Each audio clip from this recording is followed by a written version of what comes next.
Welcome back, ladies and gentlemen. Today we have a special guest on the channel. At the time of this recording, the G is #1 in the world using a hero that needs no introduction, the Wave Master.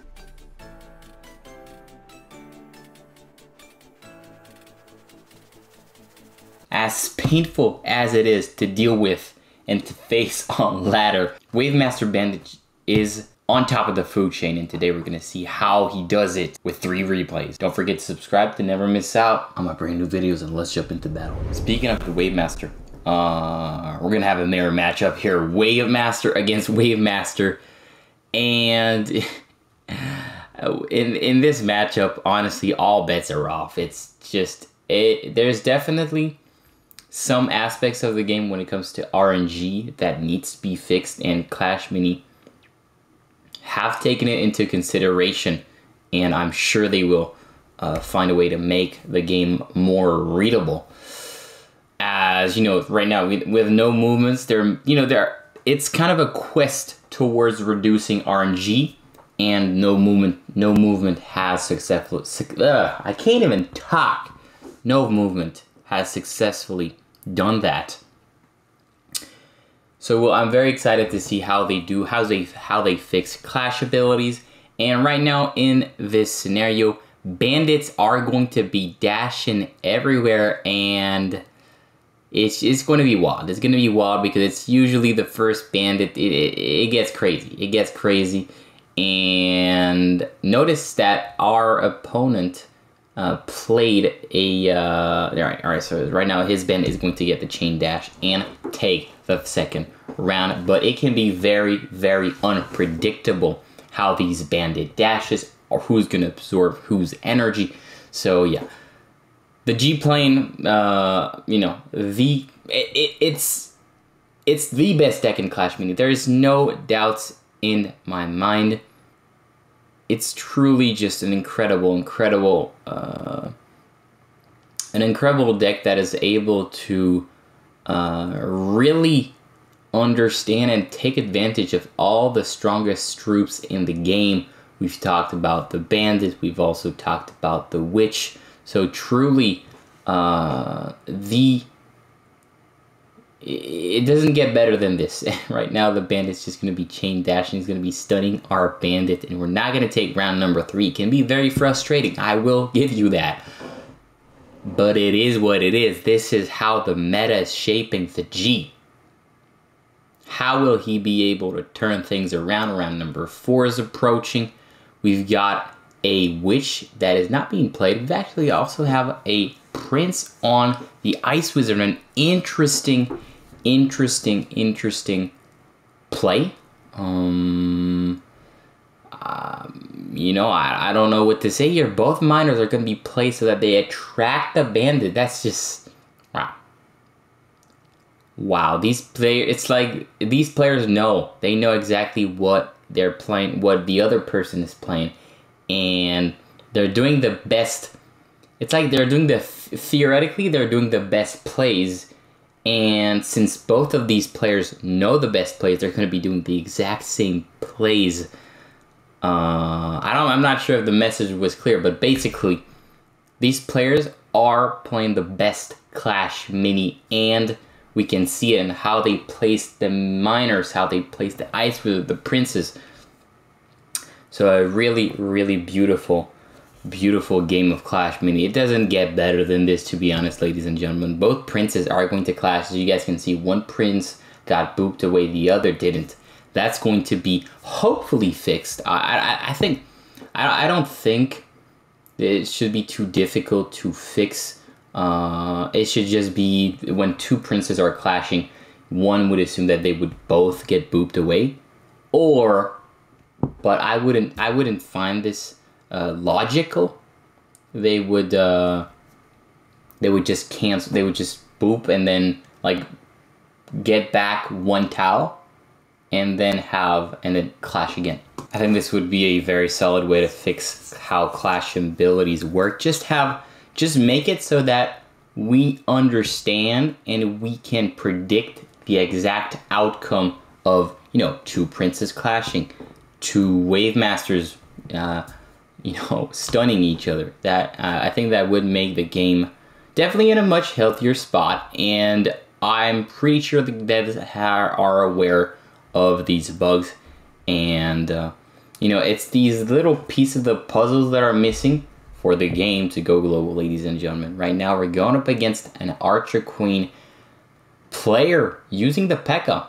and I hate you, even though P.E.K.K.A. seems on paper is probably one of the best counters to the Wave Master. He just gets stunned. He just gets stunned over and over by the bandit who's going to stun him for like 3 seconds. The Wave Master also, it makes his life miserable. I gotta say, it makes his life miserable, 100%. So round 3 is about to start. We're very, very close to clean sweeping him. He just goes for the 3-star bandit. Honestly, what do you expect? What do you expect? And I don't know. The thing is, meta is what it is, and I don't know when balance changes are coming. We haven't received any news on that matter, but I am trusting. I don't know. I don't know if it's because I'm a Supercell content creator or I don't know if the blind faith. I don't know. I just think I have blind faith in the abilities of the devs to fix the issues within the game. There were core gameplay issues. They fixed that with no movement.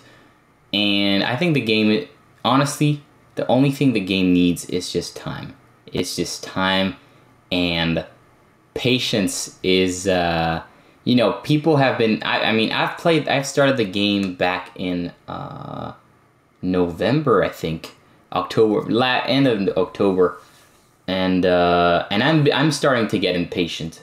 But the people who've been there since day one, it's going to be 2 years very, very soon in November. So I definitely understand that it can be frustrating to wait, to keep on waiting.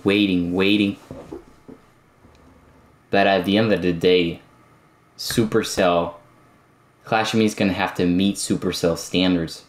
And if they want to do that, they have to make quality update, even if that takes time. So patience is going to be required, ladies and gentlemen. Patience is going to be required. Bandit's going to be dashing through the whole board. Notice how the Ice Wizard is splashing onto the whole board. The Bandit is stuck, but the Wave Master stuns everybody. And the P.E.K.K.A, look at the P.E.K.K.A getting cyberbullied.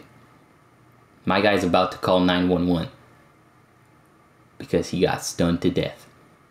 GG's, well played. And I think what really stands out in this Wave Master deck is its ability to really handle anything. And I don't think, in my experience, I haven't felt like this deck, I haven't felt in a very, very long time the fact that this deck can pretty much counter anything. Except for, maybe Grand Ward of Magic Archer, but then again, you have to play perfectly. You have to play perfectly to beat this this Bandit deck. And it definitely feels like a no skill deck because you just need to throw the Bandit out. You just need to throw the Bandit out. And it works out. It works out.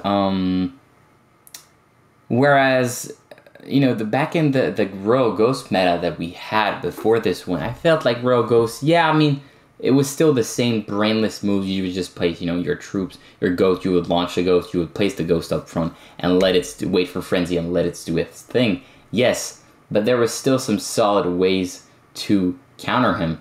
Like a Mega Knight, like an Ice Wizard slow, a bunch of counters. And now it really feels like the Bandit cannot be stopped. The only thing, for me, the only mini that can truly, maybe 1 or 2 minis that can truly counter is going to be the Bowler. The Bowler can stun the Bandit as she lands. And you could also have a mini P.E.K.K.A to dissipate the Bandit. But then again, the bandit, sometimes she can still pull off her ultimate ability because the Wave Master gives out so much energy, so much shield. And I think that's why it makes the bandit just an absolute menace. It dissipates. You see, right now we're going up against the monk and the poor guy. Between the witch and the bandit dissipating his soul, the old man's like, yo, man, I'm done. You know. So round number 3 is gonna go in our favor. Honestly, the enemy here has to play a magic archer maxed out, but we still go for the 2-star upgrade on the witch, which I think is absolutely ridiculous to think about it, because magic archer should theoretically shine against the witch, but we're gonna see very, very closely that it's just not going to be the case. The witch is going to have a very, very quick and instant super. The magic archer, he's going to get stunned by the Wave Master, and the bandit is going to stun him also. It's just too much to handle, honestly, for this poor monk player, that is just going to suffer from this amazing deck. I don't think I need to play this deck, honestly. This is pretty much self-explanatory. Max out the bandit, throw her out, place her on the side, you're good to go. If they have, you know, a pack, I just throw in the witch. It's pretty much a very straightforward deck, and as painful as it is the best deck in the game. So thank you so much, ladies and gentlemen, for watching till the end. You guys mean a lot, and I'll see you in another beautiful video. Later, fellas.